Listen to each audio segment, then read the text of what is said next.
I want revenge, but I gotta watch over your 10. Plus I got two myself, can't raise them from inside of a pen. I miss pulling up, seeing you grin. Even in disagreements, always prayed on seeing you win.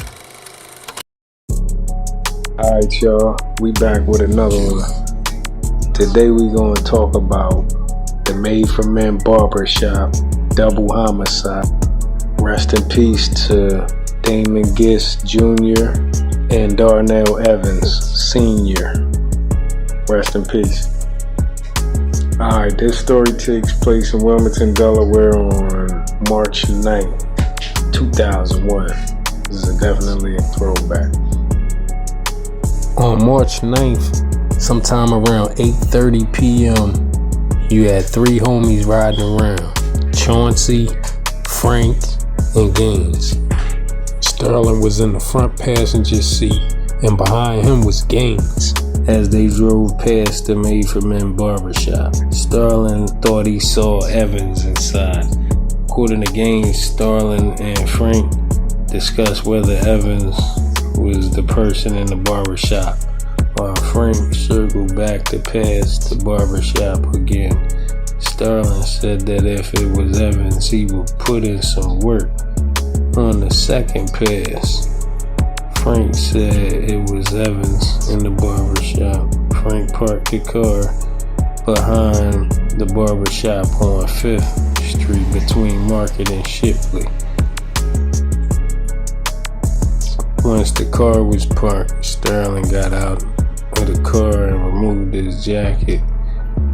He put on a wave cap and placed a gun in his pants. Sterling was dressed in dark clothes, including a black hooded sweatshirt.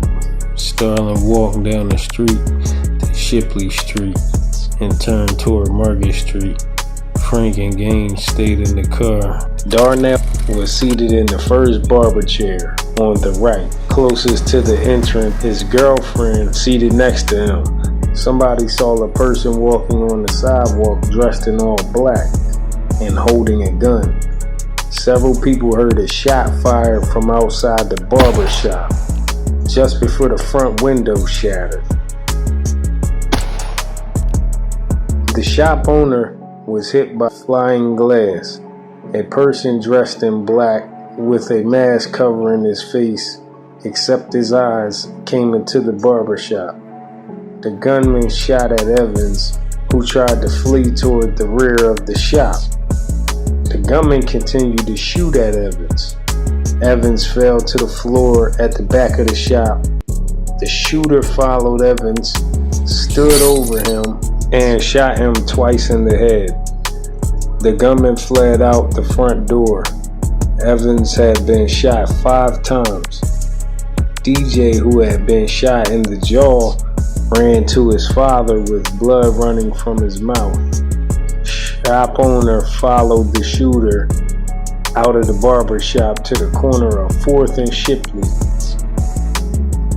Then he realized that it was probably not wise to chase an armed man and abandoned the chase. He last saw the gunman turn east onto 5th Street. DJ and Evans both died as a result of their wounds. The witnesses police interviewed at the scene agreed that the gunman was dressed in all dark clothing, including a sweatshirt with a hood. The gunman's face was mostly covered with some type of mask. None of the witnesses were able to identify the gunman. No weapon was recovered. The evidence gathered at the crime scene indicated that the weapon was used was a .38 Special or a .357 Magnum. About a month later, police discovered a new witness regarding Sterling. Returned about 15 minutes later, telling Frank, "I got him. I got him. I think I got a little boy too." Frank then drove Gaines home. Shortly after 10 p.m. that night, Sterling telephoned Gaines saying he needed to talk. Gaines took a taxi cab to the house. He appeared upset shooting a little boy. He was at Miller's house and later told police that Sterling was drunk out of his mind. Sterling told him, I'm sorry. The barbershop shootings occurred on March 9th, 2001. On April 7th, 2001, Sterling shot Gaines in Chester, Pennsylvania. Sterling asserted self-defense in connection with the shooting. Gaines was found with a bag of crack cocaine in his possession and was on probation at the time in Delaware for a prior misdemeanor assault charge. Following the discovery of cocaine, Gaines' probation officer recommended probation, but revoked Gaines be sanctioned. Police initially theorized that Evans might have been murdered to prevent him from testifying against. A masked gunman went into a Wilmington barber shop, shot his intended victim, and also shot and killed a 5-year-old boy. The police arrested Chauncey Sterling 1 month after the shooting.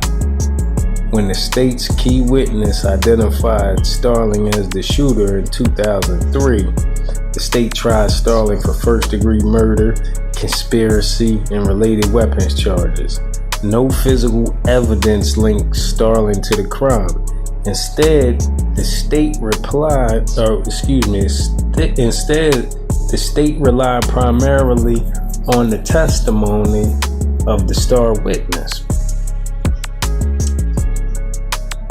The state also relied on testimony from other people, including the victim's close associates,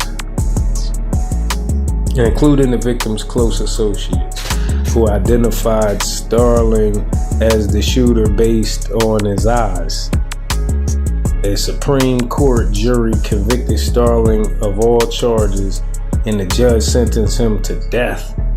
On a direct appeal, the Delaware Supreme Court affirmed the conviction but remanded the case for resentencing.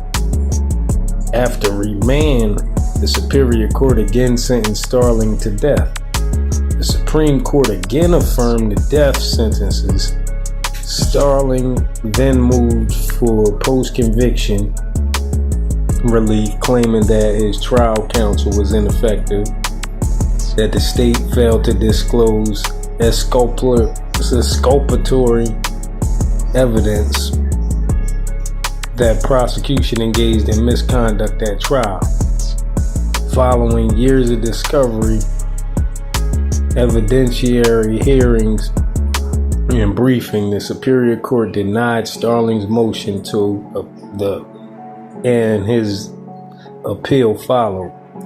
Sterling renewed the same constitutional arguments on appeal. The Delaware Supreme Court reviewed the record, led it to conclude that mistakes were made that undermined confidence in the fairness of the trial.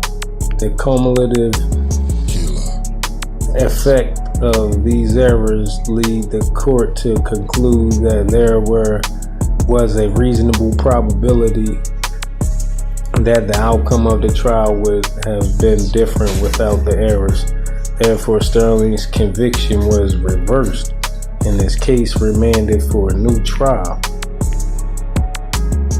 And there you have it, the story of the double homicide at Made for Men Barbershop.